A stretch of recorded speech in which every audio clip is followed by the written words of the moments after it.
Oi, turma. Do livro Minha História, São Miguel das Minhas Saudades, por Edson Lopes. No texto, eu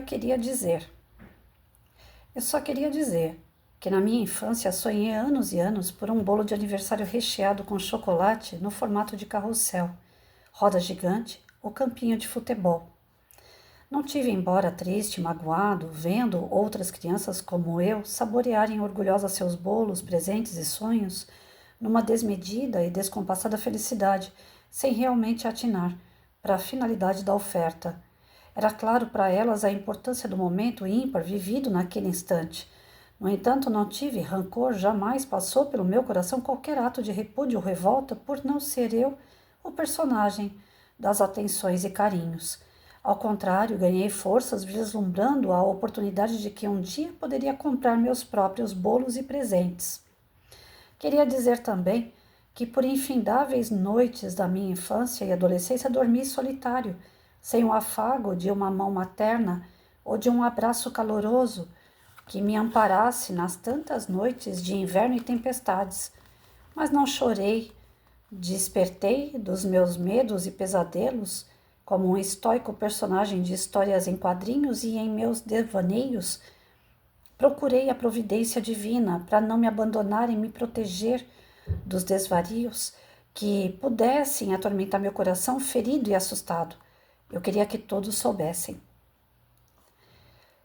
que demorei muito para compreender o significado do que representa o verdadeiro amor, que as minhas primeiras paixões foram os livros, os desafios escolares, a idolatria pelos verdadeiros mestres e pela inteligência e genialidade de alguns colegas de estudo.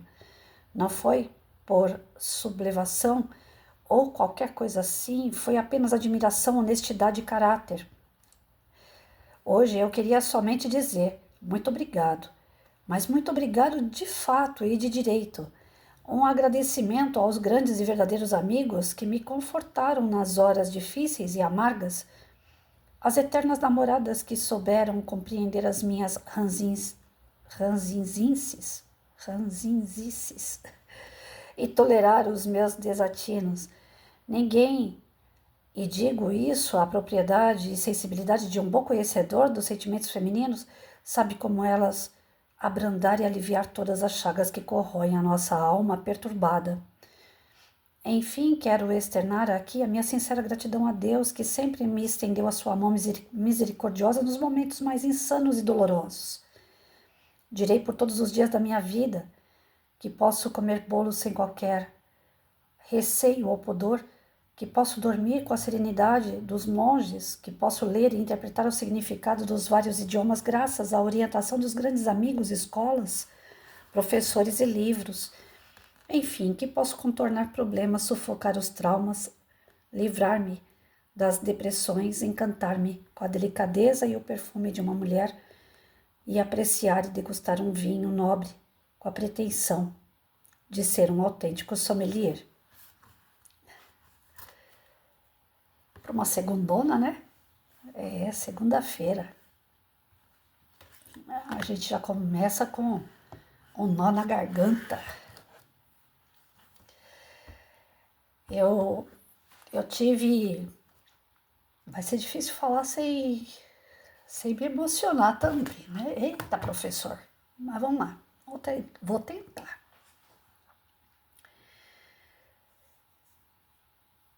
Essa história dele...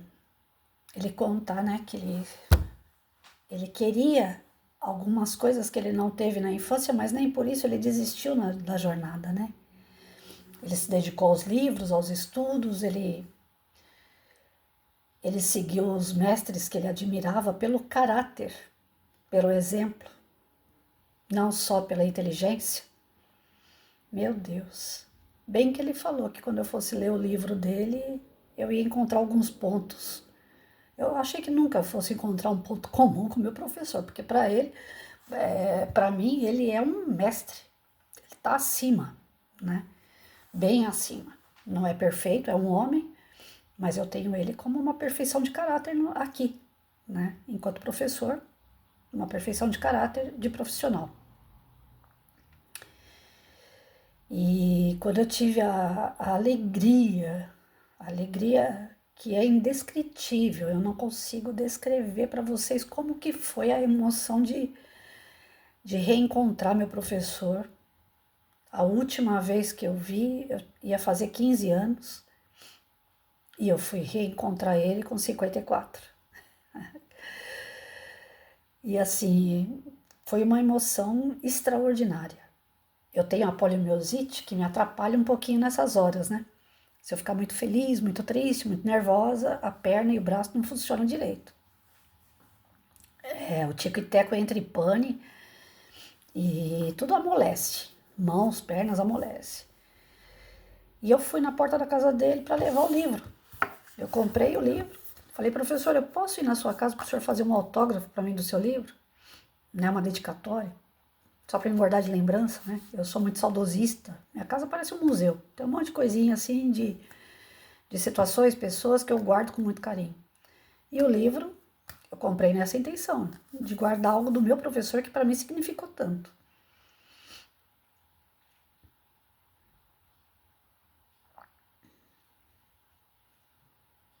Difícil. Aos 14 anos, gente, eu tive aula com ele com 12, 13, 14. 3 anos eu fiquei com esse professor. E era um momento muito complicado, né? Adolescente, pré-adolescente, você não sabe o tamanho das suas mãos, né? Você se atrapalha com tudo, você quebra as coisas fácil, porque o corpo tá crescendo, você não tem noção, um braço mais comprido que o outro. Brigas, normal de casal dentro de casa, às vezes passava um pouco do normal entre meu pai e minha mãe. Até então eu era filha sozinha, meu irmão veio depois dos 16 anos, então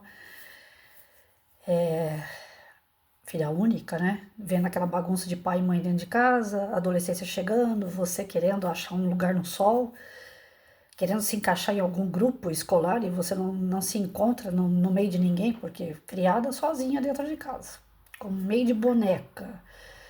Eu não gostava de brincar de boneca, minhas bonecas eram minhas alunas, eu gostava de brincar de escolinha, eu era professora desde que eu nasci, bem dizer. E eu ia para a escola e eu ficava olhando os professores e falava assim: um dia eu vou sair daquele inferninho lá da casa dos meus pais, aquelas brigas deles, e vou fazer a minha vida bem diferente. Né? Não me faltou nada na infância, meus pais me deram tudo, em termos materiais, em termos de apoio para estudar. Né? Minha mãe é que me ensinou a ficar paparicando professor, levar florzinha para professor na escola. Então, assim, alguns valores, lógico, a gente aprende com pai e mãe, mas aí em algum momento eles falham. Como qualquer outra pessoa, pai e mãe também falham. E aquele período de pré-adolescente e adolescência, meus pais falharam muito comigo. Porque eu acho que eles acharam que eu estava grande, que eu já sabia tudo. Patrícia se vira e a gente vai aqui. Se matar, que ela não tem nada a ver com isso. Então, toda vez que eu entrava no meio deles também, só faltava eu apanhar no meio deles. E você não. É um momento de muita dúvida do adolescente. Você quer um braço amigo, você quer sentar, conversar, tirar dúvidas, você quer se sentir acolhido, né? Você sai daquela transição infantil de brincadeira para um mundo mais sério. Você sai de um professor no ensino infantil, fundamental, e entra numa sala de aula com 8, 10 professores do ensino fundamental 2, né? Alunos maiores, repetentes, que naquela época tinha muito repetente, aluno de muita idade na minha sala, num bairro pobre. Então eram muitas dúvidas e eu não tinha para onde correr. E aí eu olhava meus professores, né? Falava, não, através deles eu vou achar um norte, né? E a coincidência no texto do professor, por isso que me emocionou tanto, é justamente essa. Ele também não teve aquela, apesar do socorro da família, da falta da mãe presente, do pai, mas ele teve o amparo. Não é que ele foi totalmente desamparado. Mas quem norteou os passos dele para ser o mestre que ele se tornou foram os professores dele. E a minha história é muito parecida, porque me faltou algumas bases no momento de transição de infância para adolescente, que era determinante para uma vida toda. Decisões que, se eu tomasse errada, hoje eu não seria quem eu sou. E eu posso agradecer muito a Deus, como Ele agradece, que me amparou através de amigos, através de escola, através de livros, através de professores, chegar onde eu cheguei. Lógico, sem desmerecer a base que eu tive, família. Eu não vou desmerecer jamais com todos os problemas que eu vivi, era minha família. É dali que eu vim, a minha primeira referência, ainda que tivesse um monte de coisa errada, era a minha primeira referência, a minha base. Eu jamais vou descartar minha família, mas se não fosse um professor Edson Lopes aparecer na minha frente naquele período, talvez o meu fim hoje seria outro, talvez eu não teria sido a professora Patrícia. E graças a Deus, por onde eu passo, eu sou tida não como uma mestre como ele, mas nunca, nunca eu vou ser, nunca. Nisso eu não comparo. Mas por onde eu passo, tem sempre um que fala assim, professora Patrícia. E se eu sou a professora Patrícia, é porque eu tive um professor Edson Lopes. Eu só tenho gratidão, só gratidão. E aí meu estado emocional, ele fica fragilizado para poder contar para vocês, sem chorar, esse reencontro. Né? Com 54 anos, eu fui na porta da casa do meu mestre para levar o livro, falar, professor, só faz uma dedicatória só para ele guardar sua letra, né? Que a letra dele é a coisa mais linda do mundo. Um professor de matemática com uma letra linda. Ele era muito caprichoso na hora de escrever. A letra dele parece aquelas letras antigas, sabe? Caligrafia perfeita. E eu falei, eu preciso que o senhor escreva para mim, qualquer coisa, né? É que vocês, eu acho que não consegui ver. Não dá para ver muito nítido, não, que vídeo não é a mesma coisa, né? Mas a caligrafia dele é a coisa mais linda. Aqui dá para perceber, ó, o capricho, ó. Ele faz né, umas gracinhas com as letras. Bom, enfim. Aí eu fui lá para pedir para que ele escrevesse qualquer coisa, nem que fosse o nome dele para mim, só para eu engordar a letrinha dele. E ele fez mais do que isso, sempre, né? Sempre ele faz mais. Olha lá. Para a querida e estimada amiga Patrícia, com muito carinho e admiração do seu amigo e ex-professor Edson Lopes. Para sempre, ótima leitura, São Paulo, 12 de maio de 2026. E a assinatura dele. A humildade dele não tem fim, né? Me chamar de amiga, eu não consigo. Eu fui criada naquela base de que professor é professor, né? Professor não é amigo. Ele pode até agir como um amigo, mas ele é professor. Então, quando eu cheguei lá, ele falou assim, Patrícia, entra um pouquinho. Eu falei, não, professor, só quero que o senhor escreva qualquer coisa para mim aí, para me guardar de lembrança. E aí eu lembrei do professor Orlando, né? Professor Orlando, professor de educação física. O professor Orlando, ele não me deu aula, para vocês verem como é que o que o professor Edson escreve nesse livro tem a ver com, sabe, com base de valores e princípios de verdade. O professor Orlando não chegou a dar aula para mim. Ele ensaiava fanfarra, ele treinava garotada, basquete, jogos, né? Ele e o professor Adalto, os dois juntos. Ele, às vezes, ajudava o professor Adalto na biblioteca, às vezes quebrava o galho da professora Maria Alice, que era a nossa diretora, né? Auxiliando com algumas coisas burocráticas da escola, administrativa. O professor Orlando era pau para toda obra. Você via ele na escola, rodando a escola inteira. Professor de educação física, mas quando ele tinha hora vaga, ele fazia de tudo um pouco na escola também. E aí, lá na casa do professor Edson, eu falei, professor, eu comprei um livro só, eu bobeei. Eu podia ter comprado 2, porque aí eu levo um de presente pro professor Orlando. Aí ele falou, mas eu tenho aí, eu vou te dar e você leva. Eu falei, mas aí o presente é do senhor, não é presente meu. Aí o senhor que sabe, se o senhor fizer a dedicatória, tudo, e o senhor não quiser cobrar, aí eu sou você moleque de recado, eu levo lá, entrego, a ideia foi minha, mas o presente é seu. Ele falou, não, pode levar como se fosse seu. Eu falei, não, aí o senhor faz e eu levo. Até hoje eu não pude levar porque o professor Orlando tá atravessando uns perrengues lá com a esposa dele. Aí eu não quero incomodar, não fui lá. Mas assim que eu puder, eu vou lá levar para o professor Orlando o livro que o professor Edson fez. Para vocês verem, eu fui lá para mim, para uma assinatura. Veio a ideia de um livro para o outro professor que eu ia pagar. Ele não deixou eu pagar, acabou que ele me deu o livro para me levar para esse professor. Para vocês verem como que é o coração desse professor, o Edson Lopes. Aí ele me fez entrar, serviu um pudim maravilhoso, a esposa dele, um carinho danado. E assim, para a gente que foi criado nos moldes de que professor é professor, não é amigo, ele pode agir como amigo, mas ele é professor, vocês não têm ideia do tamanho da alegria que o orgulho, né, da gente poder entrar na casa de um professor. Não é como nos dias de hoje, que o aluno entra na sua casa. Os meus alunos cansaram de entrar na minha casa, jogar ping-pong, karaokê. Eu cansei de chamar aluno meu para ficar dentro de casa assistindo filme comigo. É diferente o tratamento dos dias de hoje com o tratamento que a gente tinha antigamente. Era um status, né? Você chegar perto de um professor, tirar foto com o teu professor. E o professor Edson, ele sempre foi muito diferencial na minha vida. Com 14 anos, eu tive uma festa de aniversário com 14 anos e ele foi com a esposa dele. E foi uma professora de história que eu tinha da outra escola que eu mudei. Eu tive que mudar de escola repentinamente, rápido, porque um cara queria abusar de mim. Eu estava na oitava série, no meu último ano do ensino fundamental. E eu cresci ali com aquela turma, de repente abre um buraco na minha vida. Eu tenho que sair daquela escola correndo e ir para uma outra escola, um outro ambiente. Eu não consegui uma escola estadual na época. Tive que ir para uma escola particular, que ninguém aceitava matrícula assim, repentinamente, né, de repente. Aí eu saí de São Miguel e fui parar na Penha.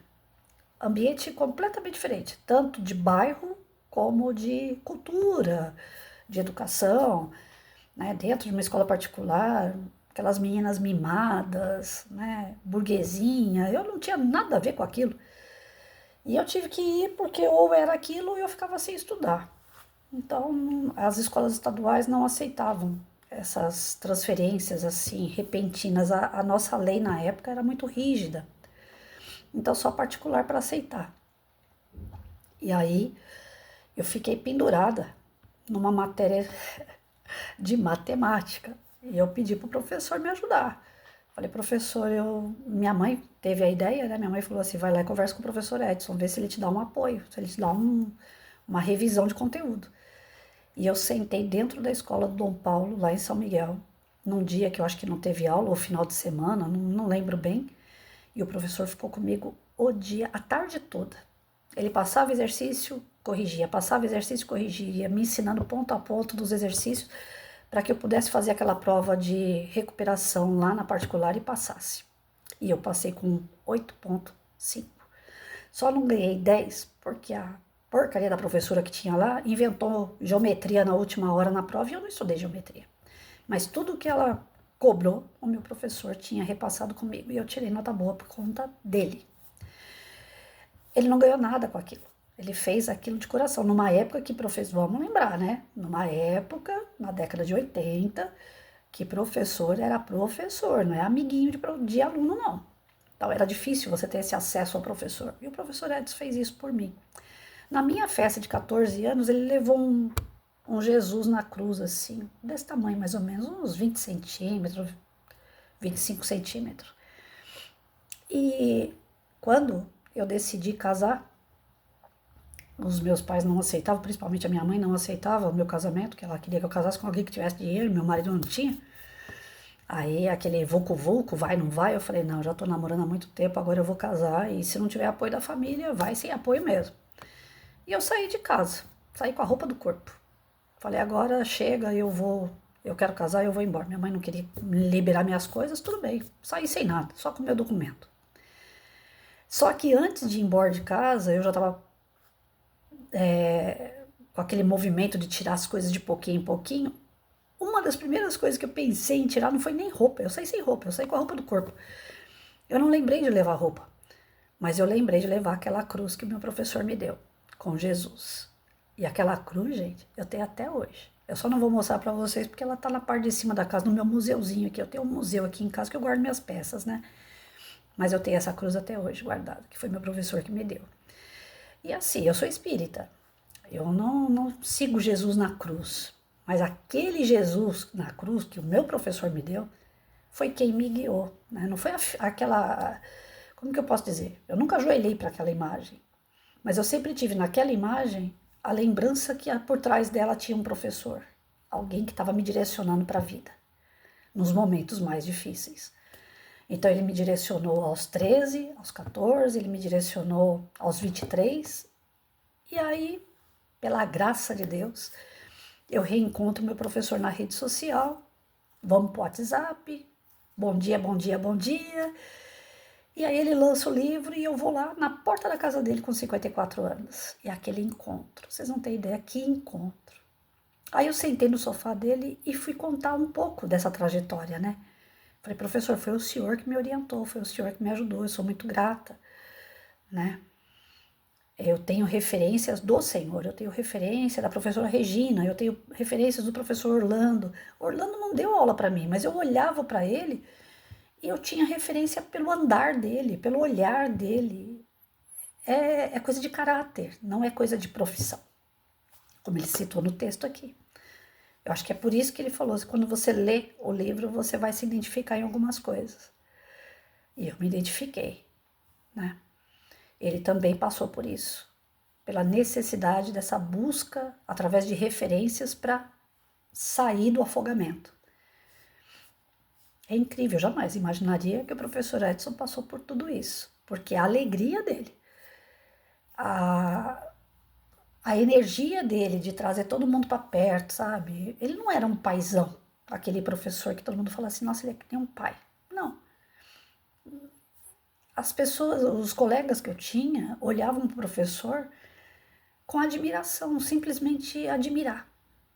Não era algo que nem hoje, eu tenho a professora como se fosse minha mãe, eu tenho o professor como... Não, a gente não tinha esse sentimento, porque a gente tinha nosso pai e nossa mãe ali. Mas a gente tinha aquela coisa assim, é isso que eu quero para minha vida, é, é ser que nem ele, né? E quando eu fui dar aula, que eu me tornei professora, foi natural, eu não foi algo que, eu vou fazer isso porque o professor fazia. Não, foi algo natural, estava tão internalizado em mim, a conduta dele, a forma dele ser, que eu nem sabia que eu tinha isso dentro de mim. Aí quando eu comecei a dar aula, os alunos, eles sentiam em mim tanto aquela parte da parte engraçada, que a professora faz rir, como também aquela parte da professora que, opa, tem que tomar cuidado que a professora não vai gostar disso. E o professor Edson era bem isso. Ele não precisava falar grosso com ninguém. Ele não precisava brigar com ninguém. Ele brincava, brincava, brincava. Quando ele ficava quieto, aí todo mundo percebia. Aí lascou. Tem alguma coisa que nós fizemos que não tá bom. Então, não tinha isso que a gente vê hoje na educação. O professor ficar se esgoelando, gritando, tomando água com vidro na garrafa. Não, a gente tinha um respeito, uma admiração tremenda por ele. Tinha não, tem. E tem aquilo, eu sou espírita, eu não acredito em morte, então ele pode desencarnar o dia que for, que para mim ele vai estar muito mais vivo do que nunca no meu coração. Porque eu internalizei isso, os ensinamentos dele, que foi muito além da matemática. Essa vivência dele pelas coisas simples, busca pelas coisas simples, a gratidão pelas coisas simples, fizeram com que eu entendesse que a vida é simples também. Meu professor me ensinou.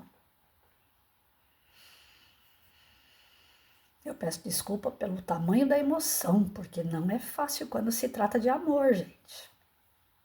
E amor está dentro do quadro daquilo que a gente estuda diariamente, princípios e valores. Uma pessoa, ela só vale aquilo que ela deixa pra gente, e não é bem material. É a saudade que fica, é o ensinamento que ela dá. É isso que vale a pessoa.